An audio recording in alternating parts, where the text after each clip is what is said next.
자, 교과서 공부는 끝났고 선생님이 여러분에게 해주고 싶은 이야기가 있어서 이 영상을 제작했어요. 이거는 영어랑은 조금 관련이 없을 수도 있어서 어, 아주 가볍게 들으면 되겠습니다. 자, 여러분이 이렇게 어떤 선택을 할지 우리가 방금 고민을 해봤잖아요. 어떤 친구들은 이렇게 생각할 수도 있을 것 같아요. 장발장을 도와줘야지 착한 거고, 그리고 도와주지 않으면 나쁜 거야. 이런 생각을 할 수도 있을 것 같은데, 사실 장발장은 물건을 훔치는 것 자체는 나쁜 일이고, 그리고 도와준 사람의 물건을 훔치는 것도 사실 잘못된 일이긴 하잖아요. 만약 이런 상황을 생각해 본다면 여러분은 어떻겠어요? 여러분이 길을 가다가 굉장히 불쌍한 집 없는 사람을 만났어요. 그래서 여러분이 너무 불쌍해 보여가지고 집에 데려와서 맛있는 음식을 주면서 드세요 하면서 이렇게 대접을 했단 말이에요. 근데 이 사람이 말이야, 여러분이 화장실을 간 사이에 여러분이 최근에 장만한 아주 최고급 사양의 노트북을 샀는데 이 노트북을 훔쳐서 도망을 간 거예요. 자, 이런 상황이라면 여러분은 어떤 선택을 할 것 같아요? 만약에 경찰이 이 사람을 잡았어요. 그래서 여러분한테 데려오면 그 사람을 용서하고 그 노트북 그 사람 거 맞아요. 이렇게 사실 이것도 여러분에겐 거짓말이 될 수도 있겠죠. 이렇게 말할 건가요? 아니면 맞아요. 이거 내 노트북이에요. 이렇게 말할 건가요? 사실 이 문제는 조금 더 정보가 필요할 수도 있긴 하겠죠.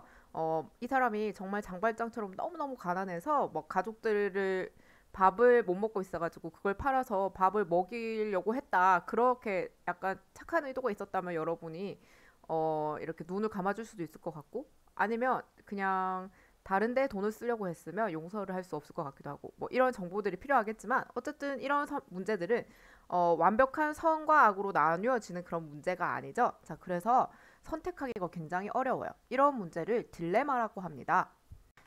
딜레마 중에 아주 유명한 딜레마를 하나 선생님이 소개하고자 해요. 한 여자가 굉장히 어떤 병에 걸려서 아팠어요. 근데 이 병에는 약이 있단 말이에요. 그런데 그 약을 파는 약사가 이 약을 20만 원으로 20만 원의 재료비를 들여서 만들어서 200만 원에 팔려고 해요. 그런데 이 사람의 남편이 이 자기 부인을 살리고 싶어서 이제 200만 원을 마련하려고 하는데 사실 그 돈을 마련하지 못했어요. 집이 가난하기 때문에. 그래서 약사에게 우리 아내가 죽어가고 있으니까 좀 더 싸게 팔거나 아니면 나중에 돈을 주겠다라고 하니까 그 약사가 거절을 했어요.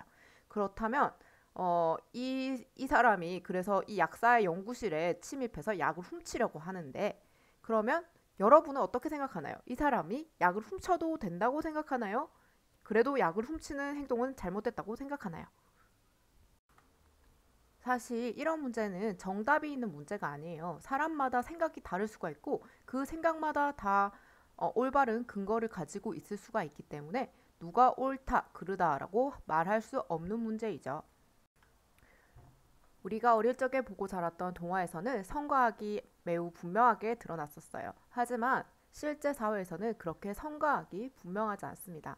어떤 사람이 아주 나쁜 짓을 했다고 치더라도 그 사람의 살아온 환경이라던가 다른 배경들을 살펴보면 저 사람이 저런 것 때문에 그랬을 수도 있겠구나라고 이해할 수 있는 경우들도 있어요.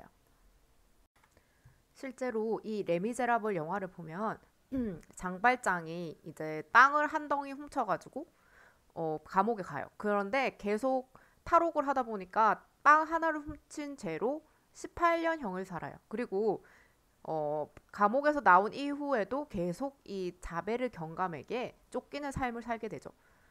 그런데 이때 어떻게 보면 이 장발장은 범죄자이기는 하지만 이렇게 이 영화 소설이 장발장의 입장에서 많이 쓰여져 있기 때문에 우리는 그 소설을 읽거나 영화를 보면서 뭔가 장발장의 삶에 대해서 동정을 하게 되고 뭔가 긍정을 하게 돼요. 그래서 사실 이 경감 이 사람도 사실 아주 신을 믿는 독실한 신자이기도 하고 자신은 정의감에 넘치는 그런 경찰이죠. 그런데 자신은 항상 옳다고 생각하고 있어요. 그런데 우리가 이 영화를 보는 중에는 제발 좀 장발장 그냥 살게 좀 내버려 두지 왜 그렇게 쫓아다닐까 이런 생각을 하면서 은근히 약간 장발장의 편을 들게 되는 그런 마음이 생기게 되죠.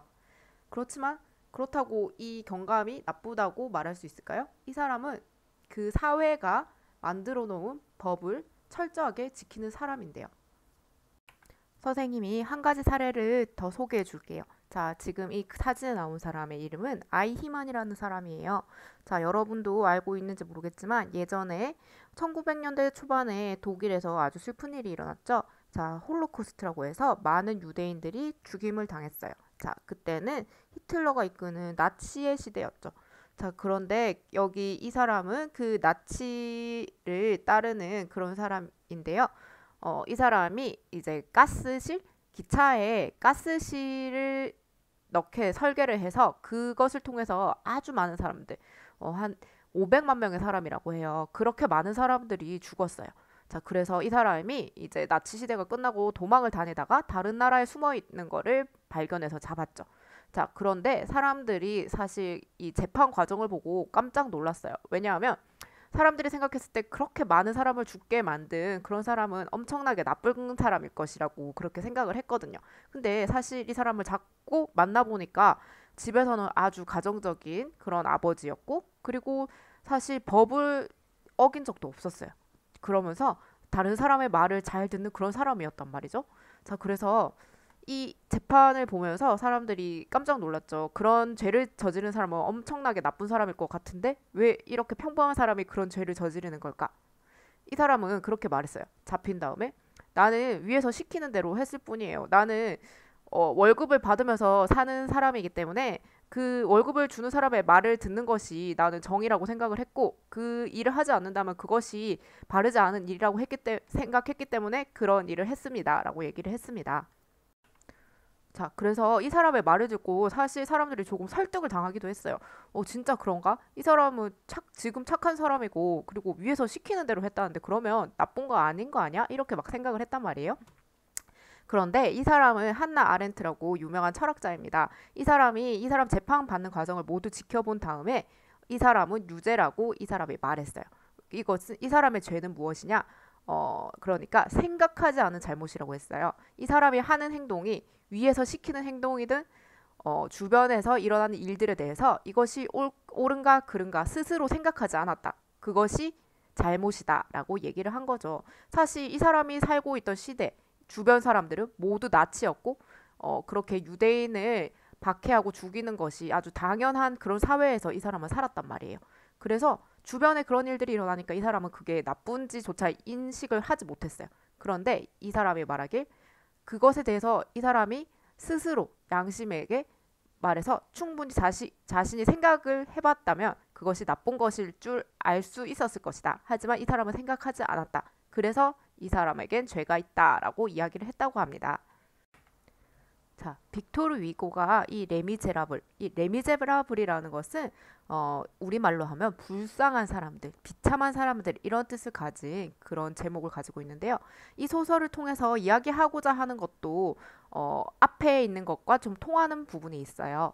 자, 여기 이 자베르 경감은 평생 법을 위해 헌신한 사람이에요. 법을 꼭 지켜야 하고 사회를 지켜야 하는 것이다라는 그런 신념을 가지고 범죄자들을 평생 쫓아다닌 사람이죠. 사실 그 사실만을 봐서는 나쁜 사람이 아니에요. 하지만 이 사람들이 살고 있던 사회 자체가 부조리한 면이 많았고 법에도 문제가 있었다는 거죠. 자, 그렇기 때문에 이 사람이 과연 옳은 것일까라는 의문을 가지게 됩니다. 우리는.